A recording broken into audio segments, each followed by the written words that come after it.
വാർത്തകളിലേക്ക്. സാങ്കേതിക digital സർവകലാശാലകളിലെ VC നിയമനത്തിൽ സുപ്രീം കോടതിയിൽ പുതിയ സത്യവാങ്മൂലവുമായി ചാൻസലറായ ഗവർണർ.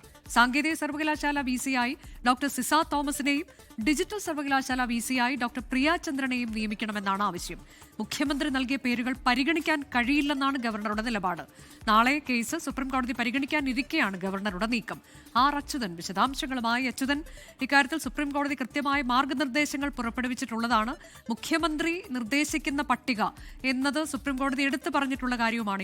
എവിടെയാണ് ചാൻസലർക്ക് തടസ്സം അനുഭവപ്പെടുന്നതായി അദ്ദേഹം ചൂണ്ടിക്കാട്ടുന്നത്? നാളെ കോടതി പരിഗണിക്കാനിരിക്കുകയാണല്ലോ ഈ വിഷയം.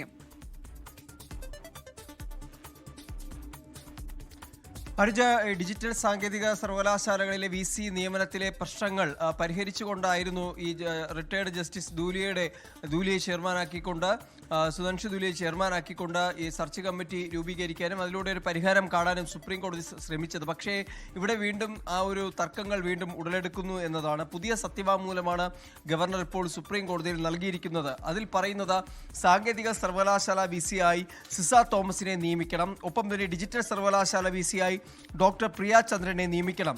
ഈ ജസ്റ്റിസ് ദൂലിയ സമിതി നൽകിയ 2 പട്ടികയിലും ഇടം നേടിയവരാണ് ഈ 2 പേർ എന്നും ചാൻസലറായ ഗവർണർ സത്യവാങ്മൂലത്തിൽ പറയുന്നുണ്ട്. ഈ നിയമനത്തിനായി അനുവാദം നൽകണം എന്ന ആവശ്യമാണ് പ്രധാനമായി മുൻനിർത്തുന്നത്.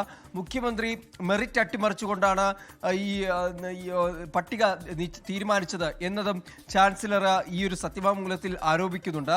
VC ആയിരുന്ന കാലത്ത് സിസ സർവകലാശാലയ്ക്ക് നാണക്കേടുണ്ടാക്കിയെന്ന് മുഖ്യമന്ത്രി ആരോപിച്ചു. സിസ തോമസിനെതിരെ മുഖ്യമന്ത്രി ആയുധമാക്കിയത് മാധ്യമ വാർത്തകൾ എന്നും ഗവർണർ ഈ സത്യവാങ്മൂലത്തിൽ ആരോപിക്കുന്നുണ്ട്. വളരെ പ്രധാനപ്പെട്ട നീക്കത്തിലേക്കാണ് ചാൻസലർ കൂടിയായ ഗവർണർ കടന്നത്.